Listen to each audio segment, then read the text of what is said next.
Bom dia, meus irmãos. Graça e paz. Aqueles que eu não tive a oportunidade de cumprimentá-los. Então, nesse momento, iniciamos nosso culto. Então, toda a reverência ao nosso Senhor. E para iniciarmos, irmãos, vamos fazer uma leitura. Peço que os irmãos abram a palavra de Deus. O Salmo 66, 66. Salmo 66.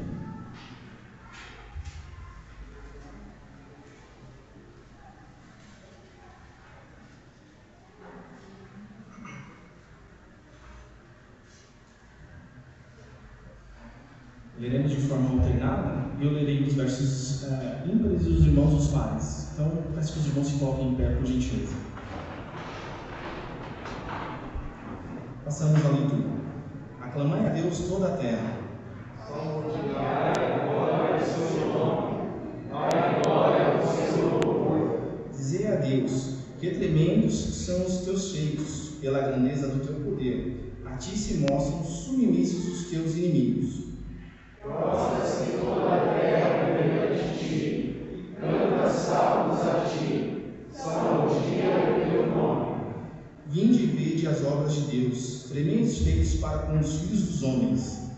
O vermelho mar que da seca, atravessaram o rio a pé, ali nos alegramos nele. Ele, em seu poder, governa eternamente, os seus olhos vigiam as nações, não se exaltem os rebeldes.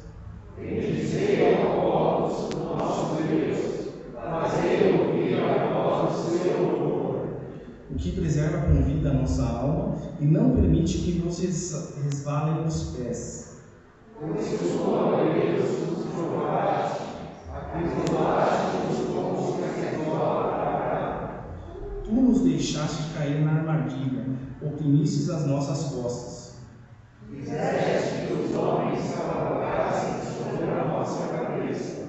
Passamos pelo fogo e pela água, porém, no final, nos deste a mulher nações. Entrarei na tua casa com holocaustos, pagar-te-ei os meus votos. Que protegiam os meus lábios, e que no dia da angústia prometeram amor. Oferecer-te-ei holocaustos de vítimas cevadas, com aroma de carneiros, e molarei novilhos com cabritos. Vinde que ouvi todas as vossas temeis a Deus, e vos consagrarei e reverei por minha alma.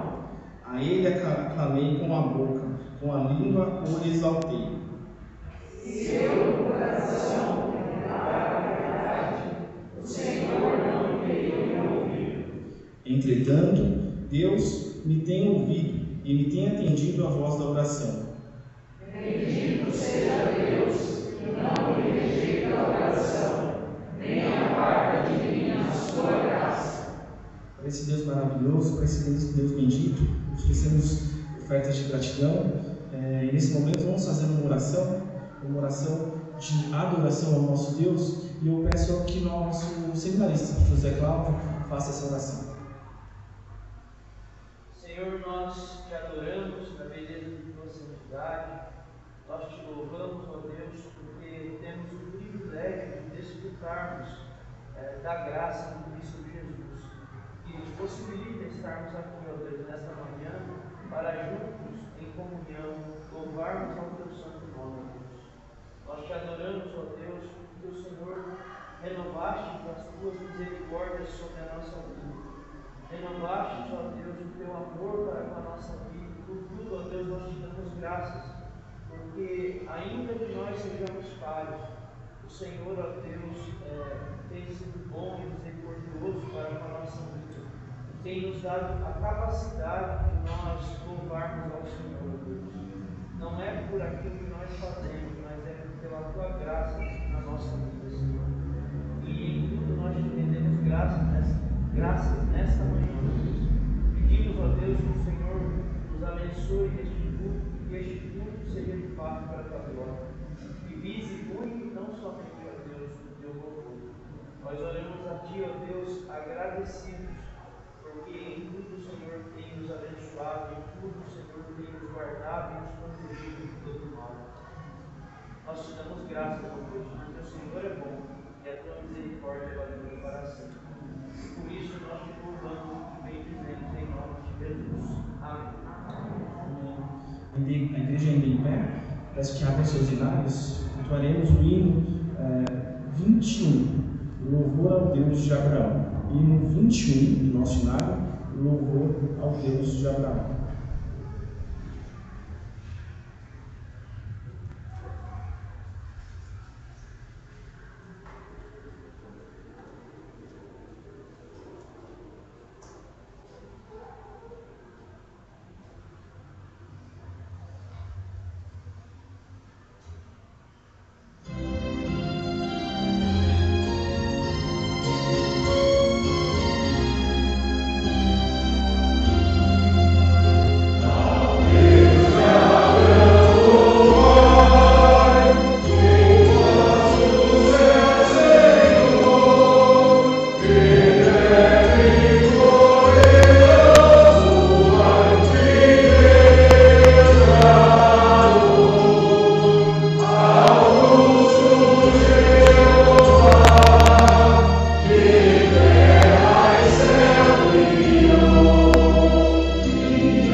Mais uma vez eu convido a amada igreja a abrirem as suas Bíblias no segundo livro de Crônicas. Segundo livro de Crônicas, no seu capítulo 7, nós vamos ler dos versos de 11 a 16. Segunda Crônicas, no seu capítulo 7, dos versos de 11 a 16. E nos diz assim a palavra do nosso Deus. Assim Salomão acabou a casa do Senhor e a casa do rei, tudo quanto Salomão intentou fazer na casa do Senhor e na sua casa, prosperamente o efetuou. De noite apareceu o Senhor a Salomão e lhe disse: ouvi a tua oração e escolhi para mim este lugar para a casa do sacrifício. Se eu cerrar os céus de modo que não haja chuva, ou se ordenar aos gafanhotos que consumam a terra, ou se enviar a peste entre o meu povo, Se o meu povo, que se chama pelo meu nome, se humilhar e orar, e me buscar, e se converter dos seus maus caminhos, então eu ouvirei dos céus, perdoarei os seus pecados e sararei a sua terra. Estarão abertos os meus olhos e atentos os meus ouvidos à oração que se fizer neste lugar. Porque escolhi e santifiquei esta casa, para que nela esteja o meu nome perpetuamente. Nela estarão fixos os meus olhos e o meu coração todos os dias. Neste momento, meus irmãos, vamos curvar as nossas cabeças e vamos ter aquele momento de contrição, momento este do qual nós passaremos agora a confessar os nossos pecados, as nossas culpas e as nossas falhas perante o nosso Altíssimo. E nesta oração, eu convido o nosso irmão Diácono Timóteo, colocando-se de pé, meu irmão, faça-se essa oração de confissão de pecados.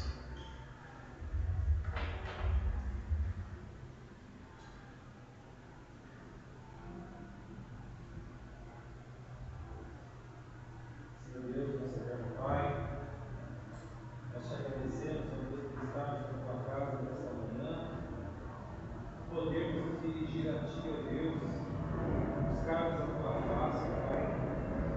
Sabemos que em ti, ó Deus, temos a esperança, temos a misericórdia.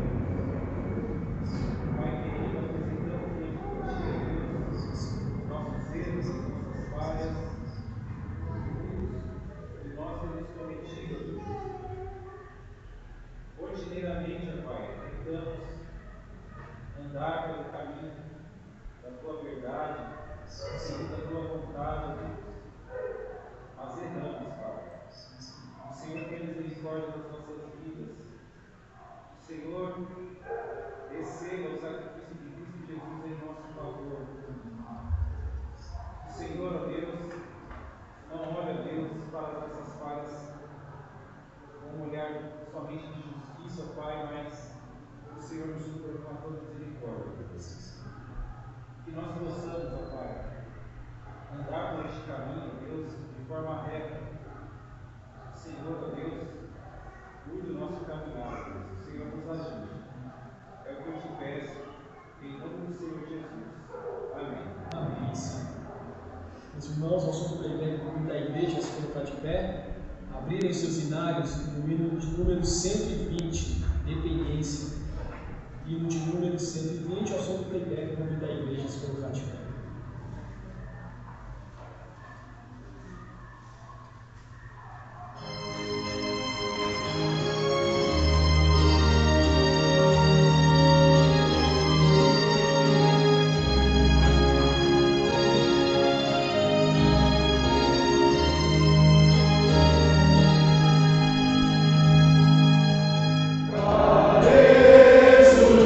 Jesus,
Irmãos, vamos ainda continuar adorando o nosso Deus. Convido os irmãos a abrirem a palavra de Deus no Salmo 46.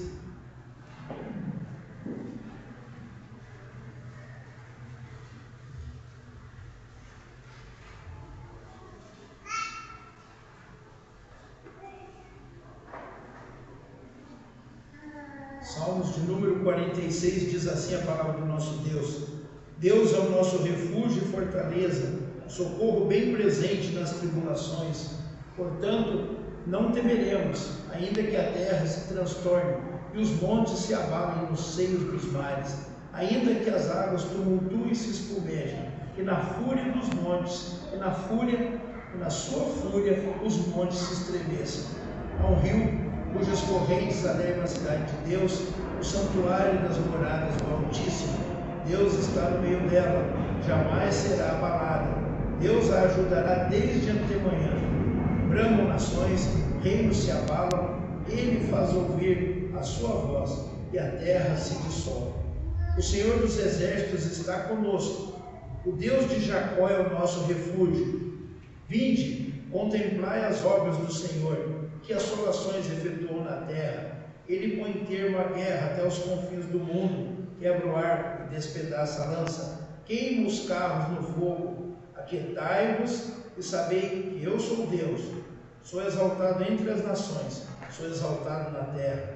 O Senhor dos exércitos está conosco, o Deus de Jacó é o nosso refúgio. Vamos orar, meus irmãos, de forma intercessória, para essa oração. Convido nossa irmã Juliana a fazer essa oração de intercessão.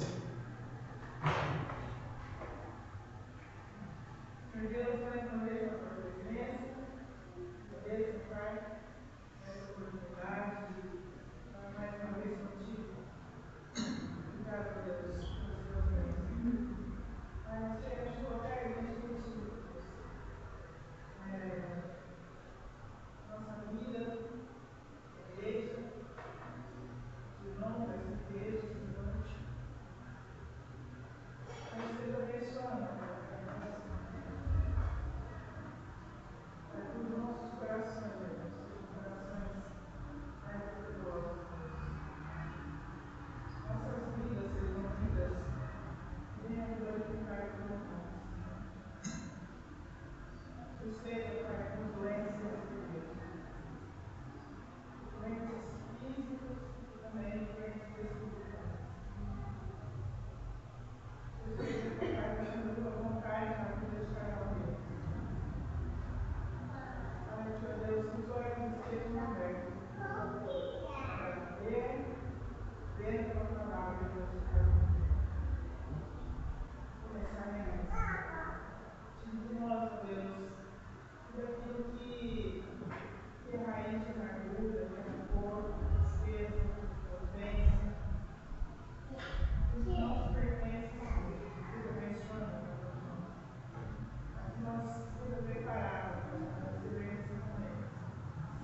também convido o nosso irmão Gustavo, né, para que venha à frente, junto com o conjunto de adolescentes, né, e eles entoarão 2 cânticos.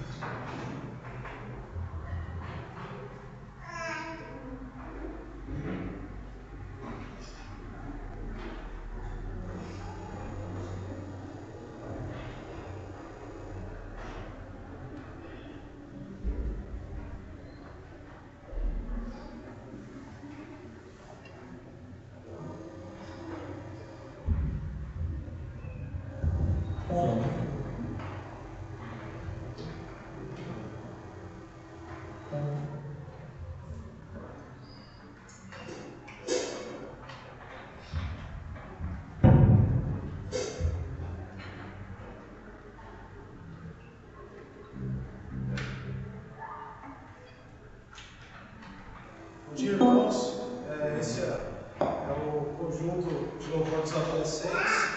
Pedro é o nosso baixista, Samuel, baterista, Davi, um dos vocais.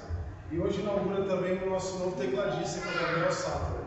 Então, pedimos que os irmãos orem os adolescentes da sua igreja, tá bom? Deus abençoe. Vamos colocar de pé. O primeiro cântico em meus braços.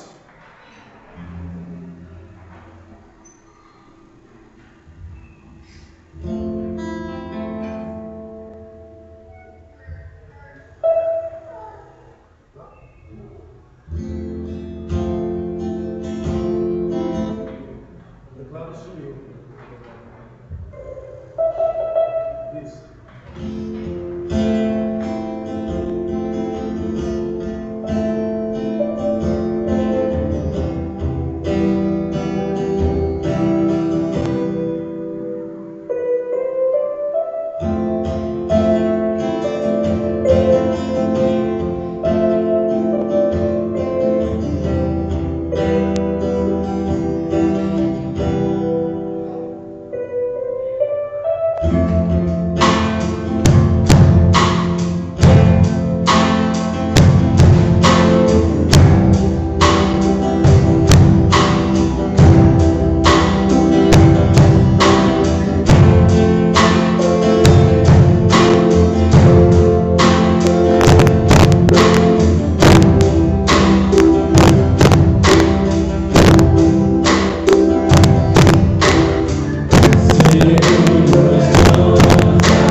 Meus irmãos, está conosco hoje, nessa manhã, a convite do pastor da igreja, né? É o reverendo Cláudio Marcos Figueiredo. O reverendo Cláudio Marcos trabalhou na igreja presbiteriana de Cidade Ademar, cuidou aqui da congregação de Vila Clara, foi pastor na igreja presbiteriana do Jardim da Glória. Hoje ele é pastor evangelista do nosso presbitério e é com muita alegria que nós recebemos o nosso irmão, juntamente com a sua filha, né? Já damos as boas-vindas a ele no conselho, e ele vai pregar a palavra de Deus. E se ele quiser falar algo mais sobre ele, né? Ele fique à vontade. Que Deus abençoe a vida do irmão e use como instrumento nesta manhã.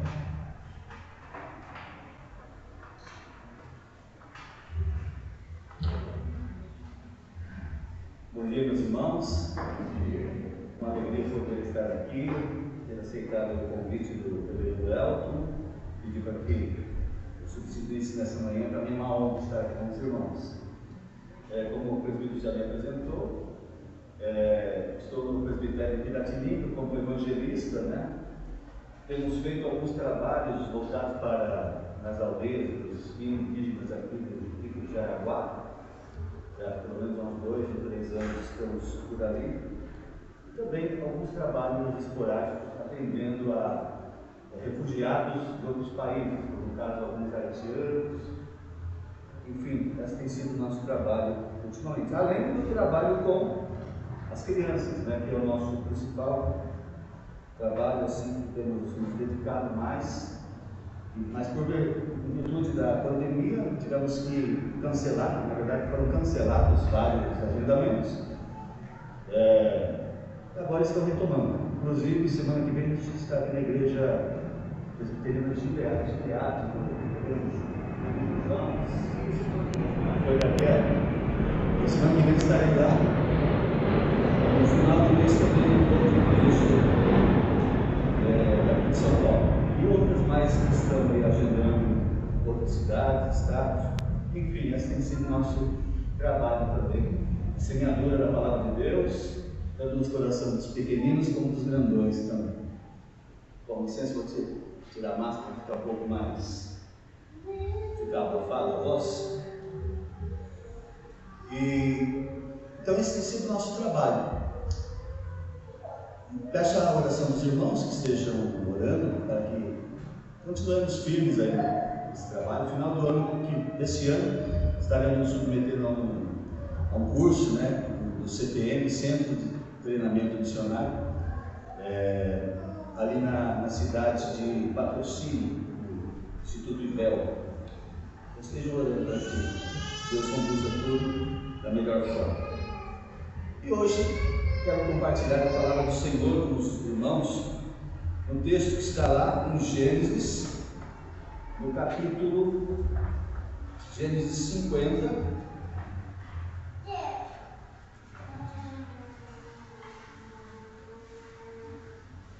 os versículos 15 a 21.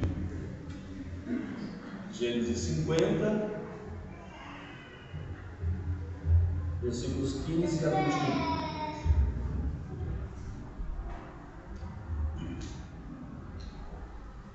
Assim diz a palavra do Senhor: vendo os irmãos de José que seu pai já era morto, disseram: é o caso de José nos perseguir e nos retribuir certamente o mal todo o que lhe fizemos.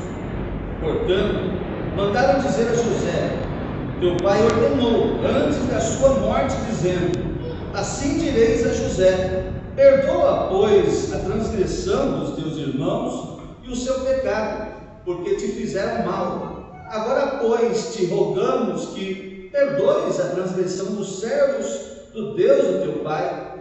José chorou quando lhe falava. Depois vieram também seus irmãos e prostraram-se diante dele e disseram: eis-nos aqui por teus servos. Respondeu-lhe José: não temais, acaso estou eu em lugar de Deus? Vós, na verdade, intentastes o mal contra mim, porém Deus o tornou em bem, para fazer como vedes agora, que se conserve muita gente em vida. Não temais, pois eu vos sustentarei, a vós outros e a vossos filhos. Assim os consolou e lhes falou ao coração. Oremos mais uma vez. Pai amado, aqui estamos, Senhor, diante da Tua palavra que foi lida, e pedimos agora que o Senhor esteja iluminando o nosso entendimento através do Teu Santo Espírito, para que possamos compreender as Tuas palavras e aplicá-las ao nosso coração. É isso que nós te pedimos, em nome de Cristo Jesus. Amém. Meus queridos, ultimamente nós vivemos momentos de inquietação em vários setores da vida, inquietações em virtude da economia, né? Muitas pessoas estão inquietas com essa questão do que vai dar depois dessa pandemia que mexeu aí com as economias do mundo todo, inquietações com a falta de emprego. Muitos estão até perdendo seus empregos ou com receio de perdê-los. Isso gera, sim, naturalmente uma inquietação com relação ao futuro da família. O que será, né, depois disso tudo? De que maneira poderemos conduzir nossa família? Inquietação por falta de um arrimo de família, seja por morte ou seja por alguma incapacitação que estão, né? As pessoas também podem estar incapacitadas de alguma forma, e isso acaba gerando uma certa inquietação na família, e várias inquietações que nós vemos nesse momento em que estamos vivendo. Bem, meus queridos, tendo em vista essas muitas inquietações que assediam a humanidade, eu gostaria de lhes falar sobre um episódio na vida de um servo de Deus, um homem que confiava nos caminhos da providência divina. Esse homem é José.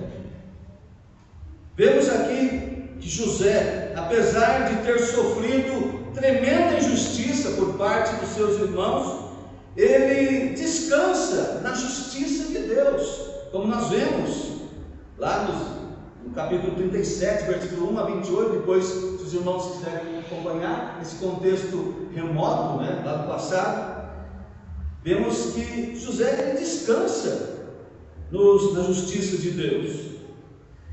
E sendo ele vendido para os ismaelitas pelos seus irmãos, ele acaba chegando ao Egito, sendo vendido para o Potifar, um oficial do faraó.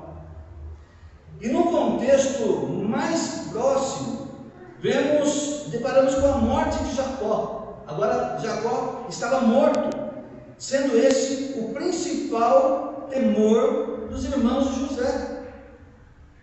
E além disso tudo, num contexto mais remoto, ou seja, no futuro, podemos identificar a obra de Cristo no que diz respeito à salvação e sustento eterno de um povo, pois José pode ser também considerado como um tipo de Cristo. E vemos esses aspectos da salvação, da providência, do cuidado de Deus para conosco, lá no passado, lá no futuro, e dos quais José também ele dá a entender que essas questões, esses aspectos na vida do próprio Senhor Jesus, o nosso Salvador.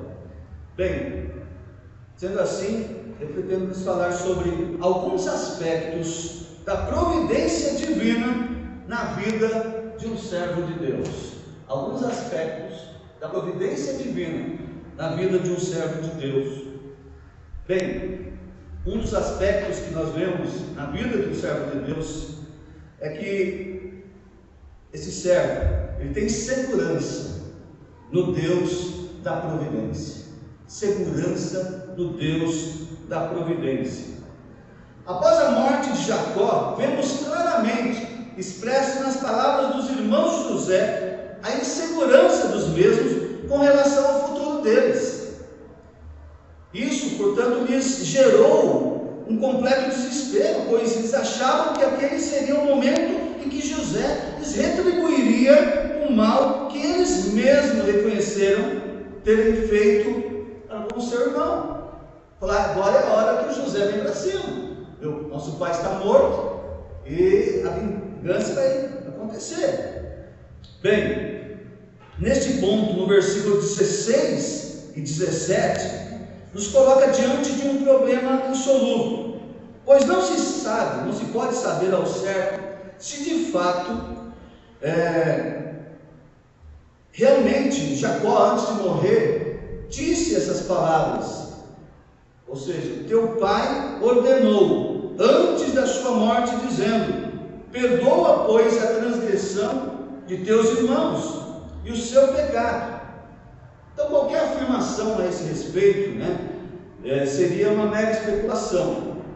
Tá? Se realmente Jacó falou aquilo ou não, se foram os irmãos que inventaram, isso para que José não viesse para cima deles. Enfim, isso é uma mera especulação se a gente começar a entrar nessa questão. Mas uma coisa é certa, está clara: a morte de Jacó lhes trouxera inquietação e desespero. E sendo assim, podemos deduzir que a segurança da vida dos irmãos de José estava depositada numa única pessoa, ou seja, Jacó. E agora, aquele objeto da segurança, da preservação da vida deles, bem como do seu bem-estar, estava morta, estava inerte ali, morta. E isso lhes gerou uma insegurança quanto ao futuro. O que será de nós no futuro? O que será que José vai fazer? Agora que o nosso pai morreu, talvez ele tenha se segurado durante todo esse tempo, sua raiva, sua mágoa. Agora ele vem para cima de nós. Então, a segurança e a confiança deles estava depositada numa única pessoa, que era Jacó. E de repente aquela pessoa já não estava mais ali. Isso gerou neles essa inquietação. Meus queridos, aplicando esse episódio à nossa própria vida, esse episódio da vida de José, à nossa vida, nos vem em mente uma pergunta: em quem ou em que está depositada nossa segurança de vida aqui e agora? Em quem ou em que está depositada a nossa segurança de vida aqui e agora? Será que a nossa segurança está depositada num emprego, num bom emprego que temos? Será que essa é a nossa segurança de vida aqui e agora? Porque apesar de bons empregos e boas empresas, todos podem se submeter, pode estar, você pode falir algum projeto, alguma empresa, algo assim, e às vezes nós acabamos sendo atingidos por isso. Mas se a gente depositar toda a nossa confiança ali, aquele emprego, ali eu faço, eu aconteço, a minha empresa, ela me dá essa segurança, será que precisamos depositar a nossa confiança apenas nisso? A segurança dos nossos empregos? Ou a nossa vida, a segurança da nossa vida está depositada nas aplicações financeiras? Eu consegui fazer o meu pé de meia, eu consegui poupar, guardar e tudo mais. Isso é certo, isso é correto, isso deve ser feito. Mas depositar a nossa confiança em aplicações, em dinheiro, coisa do tipo, não é o correto. Porque aqui os ladrões roubam, as traças corroem, e assim vai.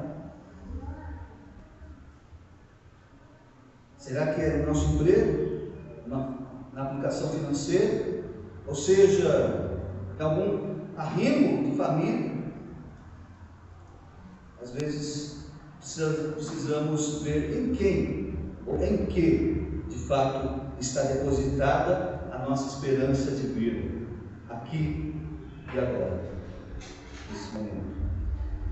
E diante disso tudo, a única solução que nos resta é confiar a nossa segurança em alguém que não falha, que é eterno. Ou seja, convém depositar a nossa segurança apenas em Deus, no Deus eterno, no controlador do universo, naquele que é o único que pode nos dar segurança de vida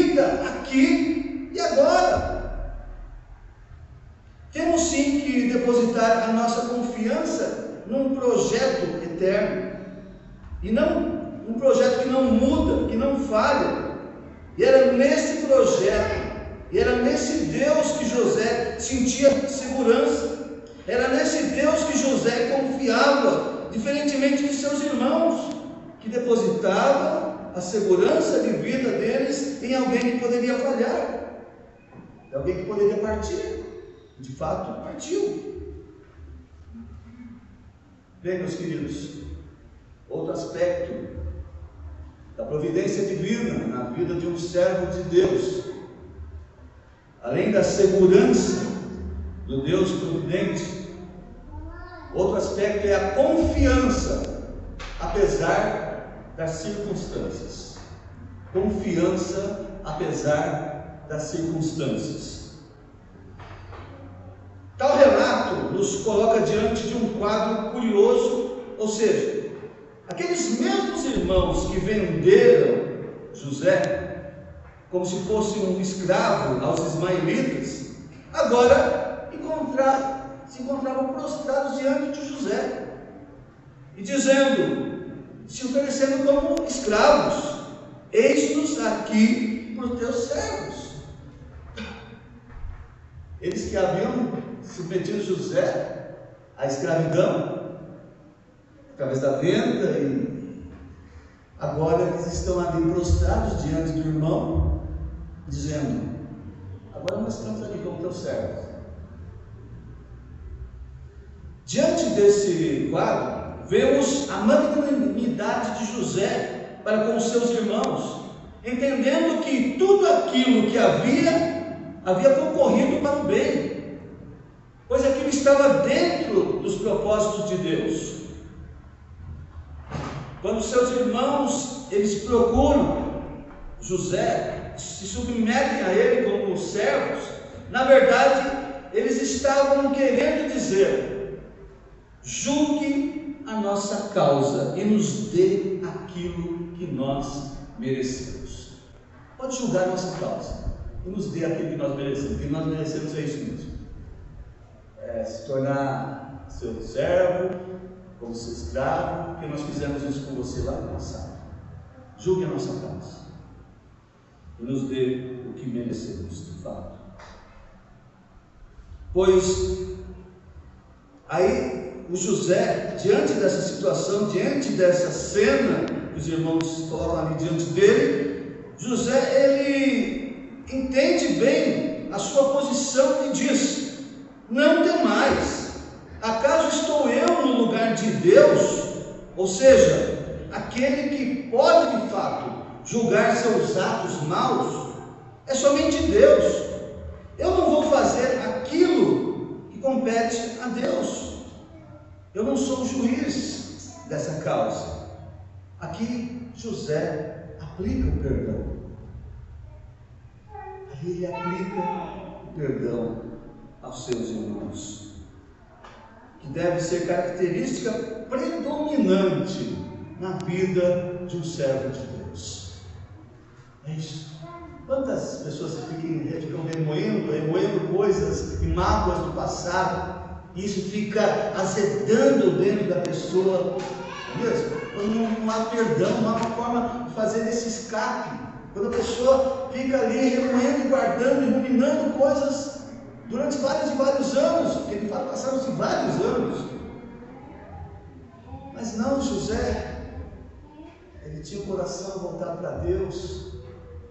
Ele era um homem que confiava na providência divina. Ele era um homem que se submetia aos caminhos do Senhor e sabia muito bem que mesmo aqueles atos maus daqueles homens, dos seus irmãos, Deus tinha um plano maravilhoso, tanto para a vida dele como para a vida de um povo, dos seus irmãos e logo em seguida do povo. Essa é a característica predominante na vida de um servo de Deus, transmitir, ou seja, dar perdão. Isso foi o que Jesus fez lá na cruz do Calvário, foi ou não foi? Diante de toda aquela atrocidade, a surra que ele tomou, levou antes, né? Que seu corpo ficou em carne viva, aquilo que não lembro quem fez, Mel Gibson?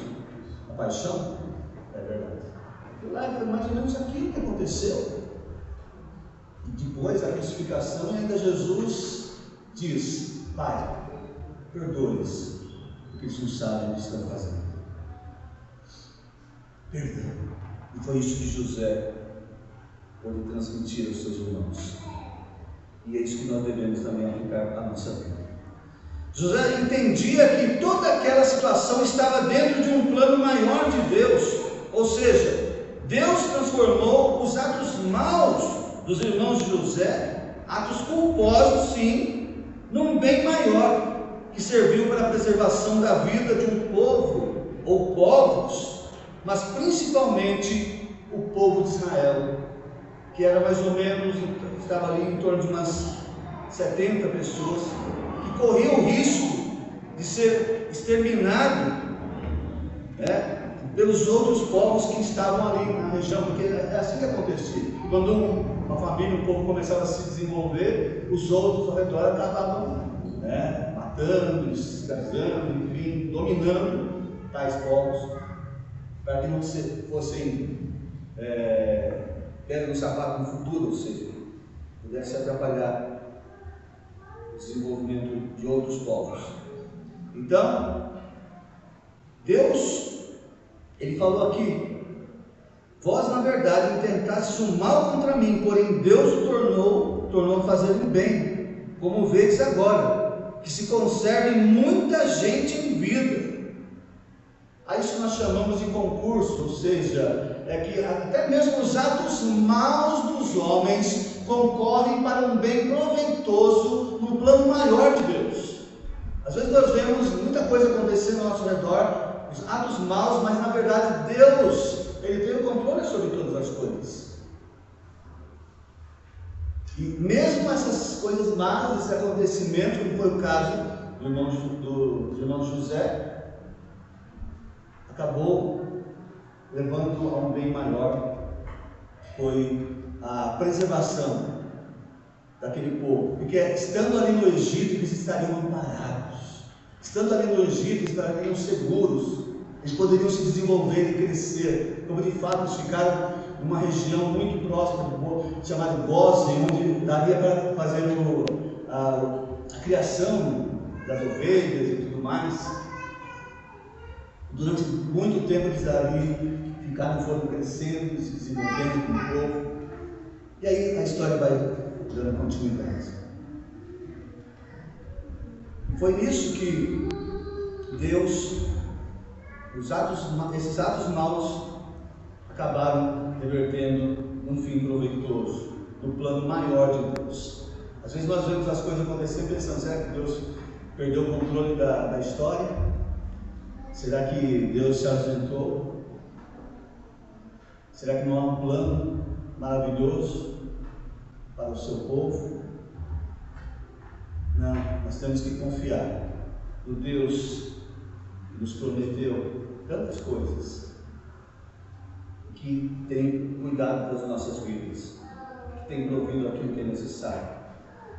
Tendo em vista a confiança de José, do Deus da providência, será que nós também não podemos descansar no plano maior de Deus, sabendo que apesar das circunstâncias, apesar de todas as circunstâncias, haverá de atingir um fim proveitoso, atingir um plano perfeito?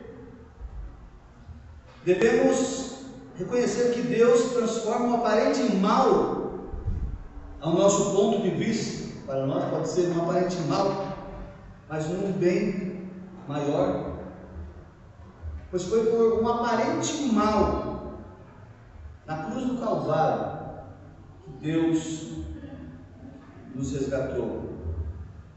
Foi por um aparente mal que aconteceu ali com Cristo, seu Filho, que redundou num bem maior para o povo de Deus. Foi na cruz do Calvário que Jesus conquistou vida para nós, conquistou a salvação, o perdão dos nossos pecados para um povo que está espalhado por toda a face da terra.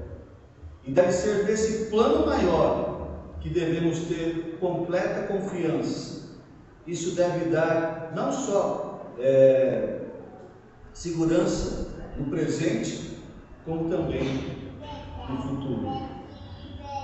Segurança no presente e também no futuro. E um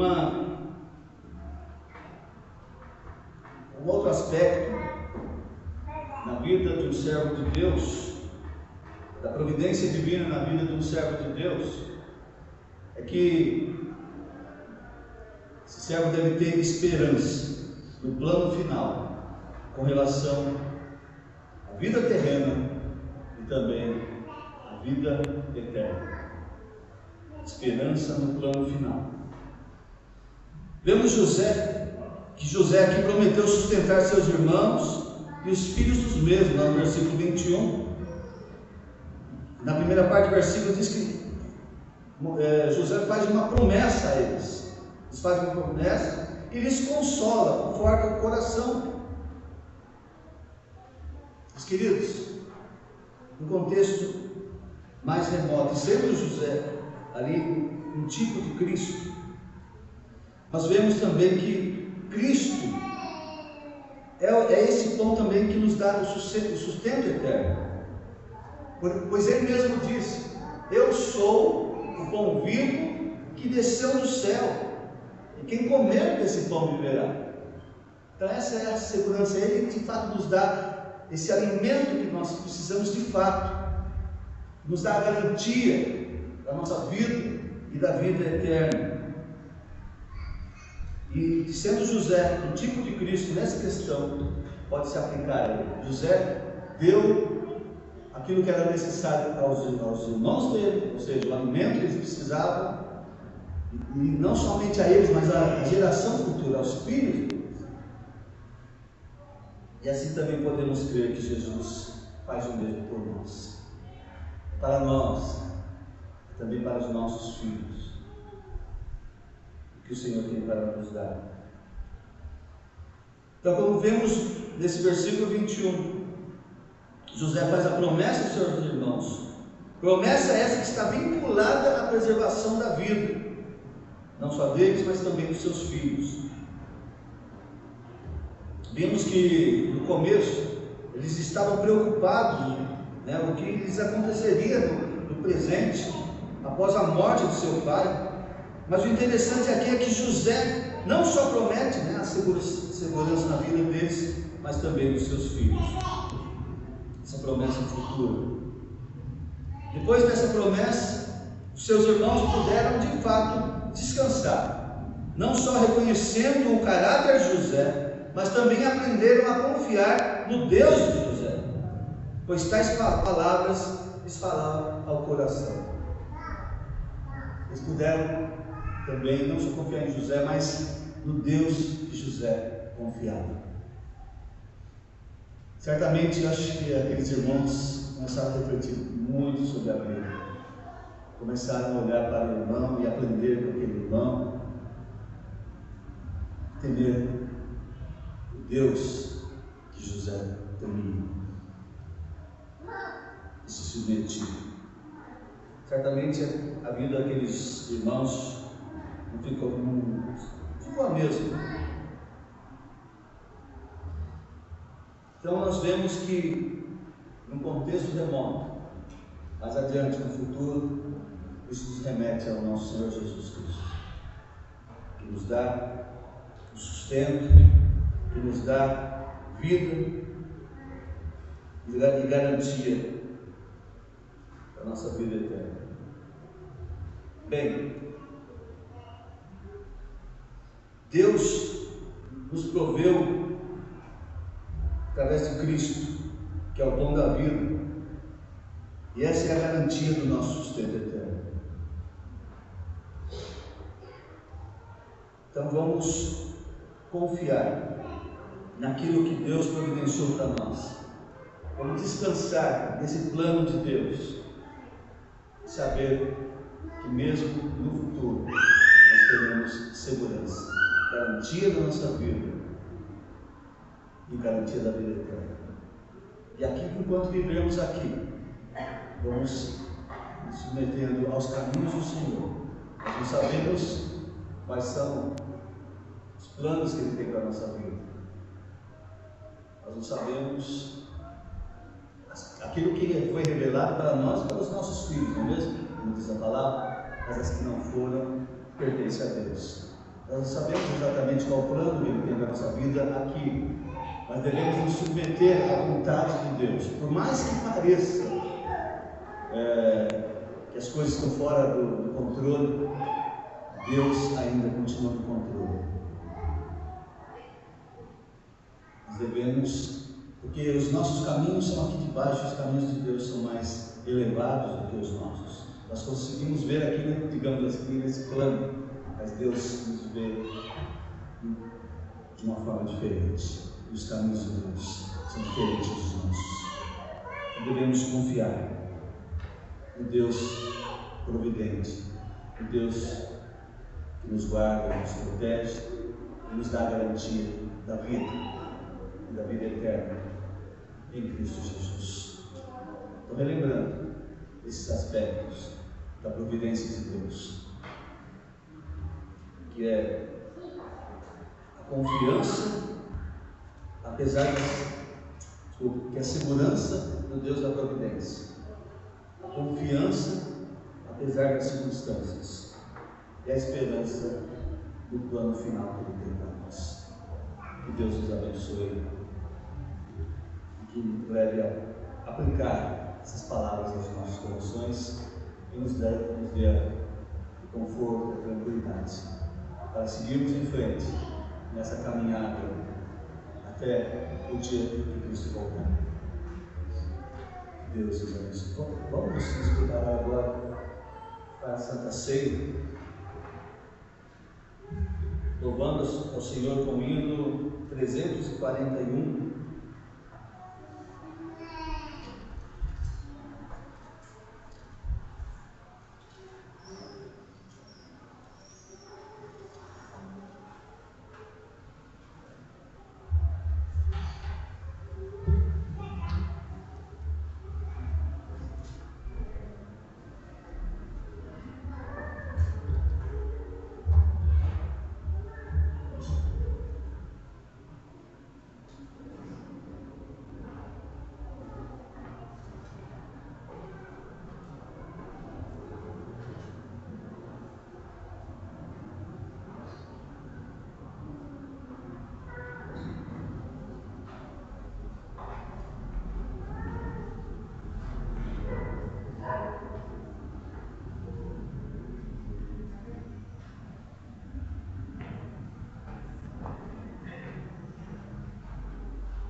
instruções da celebração da ceia, ele diz para o povo o seguinte: quando você se reúne, eu tenho visto que você se reúne para pior e não para melhor. Então, isso é algo para nós refletirmos também sobre essa questão. Porque lá, naquela época, estavam acontecendo algumas questões, né, de conflitos,